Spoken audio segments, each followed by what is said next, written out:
primer término, agradecer la presencia del presidente de la mesa directiva del Senado, don Pablo Escudero. Gracias por liderar esta sesión. Sin duda, reconocer la presencia de los coordinadores parlamentarios, el senador Fernando Herrera del Partido de Acción Nacional, el senador Manuel Barlet del Partido del Trabajo. Gracias por el interés y el estar arrancando este proceso de inicio de un diálogo ciudadano a partir de la responsabilidad del Senado de la República. Quiero agradecer a los presidentes de las comisiones responsables en el análisis en este proceso de foros y consultas y audiencias públicas, a la senadora Gabriela Cuevas, presidenta de la Comisión de Relaciones Exteriores, al senador Teófilo Torres, presidente de la Comisión Asia-Pacífico. Sin duda también reconocer la presencia del senador Manuel Cota Jiménez, quien preside la Comisión de Agricultura y es también responsable de esta codictaminación, al senador Isidro Pedrosa, presidente de la Comisión de Autosuficiencia Alimentaria. Gracias por este compromiso. A todos los senadores que se encuentran con nosotros, quienes están involucrados en estas comisiones, a la senadora Dolores Padierna, gracias por acompañarnos esta mañana, al senador Juan Carlos Romero Hicks, al senador Ernesto Gándara, al senador Víctor Hermosillo. Sin duda, gracias por el interés y por el compromiso de participar en estas discusiones. Me gustaría, en primer lugar, reconocer el acompañamiento que el Senado de la República hizo al proceso en el cual estuvimos durante 3 años involucrados en esta negociación. El Senado tuvo a bien designar una comisión especial en la cual participaron por el Partido de Acción Nacional la senadora Gabriela Cuevas, el senador Héctor Larios, participó el senador Torres Corzo por parte del Partido de Revolución Institucional, la senadora Marcela Guerra, por el Partido de la Revolución Democrática, la senadora Iris Vianey, y por el partido, por Morena, el senador Mario Delgado. Estos 6 senadores estuvieron dando seguimiento a los procesos de informe, de continuación, de acompañamiento en el proceso de negociaciones que inició justamente el día 3 de diciembre del año 2012 y concluye con la firma del Acuerdo Tratado del Pacífico justamente el día 5 de octubre del año 2015. Ese fue un proceso que nos llevó prácticamente a partir de la incorporación de México a intensificar las negociaciones. Los últimos miembros del TPP que se incorporan son México y Canadá en el 12 y más adelante se incorpora justamente Japón. El proceso de negociaciones venía desarrollándose tiempo atrás. De hecho, se había originado hace mucho tiempo con el famoso P4, cuando estuvieron prácticamente solo Chile, estaba en ese momento Singapur, estaba en ese momento Nueva Zelanda y Brunei. Eran los 4 fundadores originales. Después, más adelante, se potencializa cuando en el año 2010 o 2011 se incorpora justamente un conjunto de participantes importante y prácticamente empezamos a dirigirnos hacia esta negociación como país a partir del año 2012. Déjenme primero comentarles que el momento de entrada a esta negociación fue fundamental, porque ninguno de los 30 capítulos, a excepción del capítulo de pequeñas y medianas empresas, había cerrado, lo que le dio la oportunidad a México de poder participar desde el origen de la construcción y la arquitectura de cada uno de los capítulos, muy asociado con el interés nacional.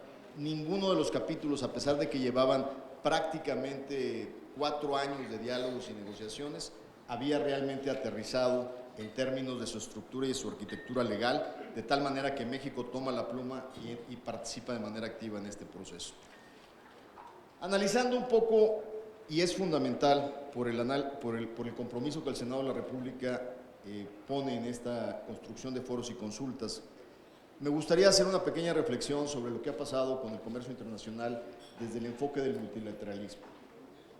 Ustedes tuvieron a bien este año aprobar justamente el paquete de facilitación de comercio de la Organización Mundial de Comercio que se había aprobado en la reunión de Kenia justamente el año pasado.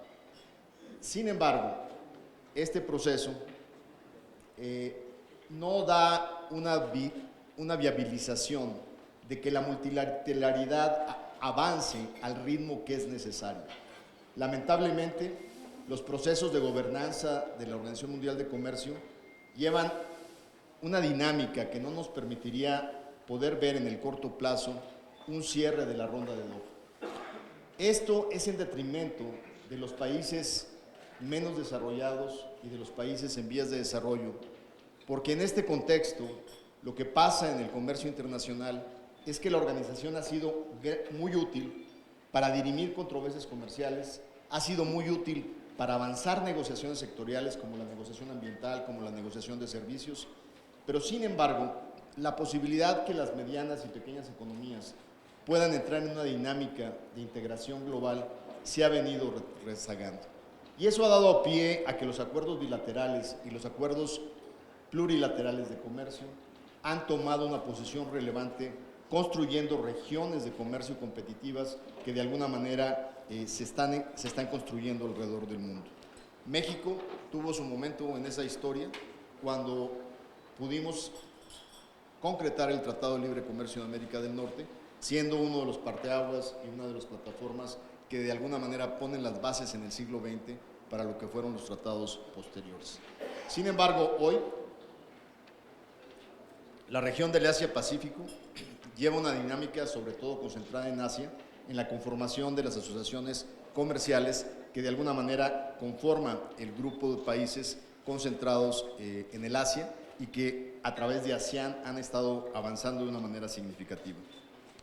Frente a esos retos, cuando se analiza el interés país y la conformación de una región comercial, hemos visto cómo México, a través de los tratados que mencionaba la senadora Cuevas, se ha integrado de una manera competitiva y contundente en América del Norte. Ha visto la integración en Alianza Pacífico como un esquema real de fortalecimiento de su relación con América Latina y está en el proceso de modernización con el acuerdo con Europa. Pero explícitamente le habíamos dado la espalda a una asociación estratégica con uno de los continentes de mayores tasas de crecimiento en el mundo, que es el Asia. En ese sentido, México tenía que hacer una recomposición de su estrategia para poder estar centrado en 4 ejes cardinales desde el punto de vista de la transformación de valor. Hoy el comercio internacional no se mide como cuando lo estudiamos en los 70s, simplemente en un análisis bilateral de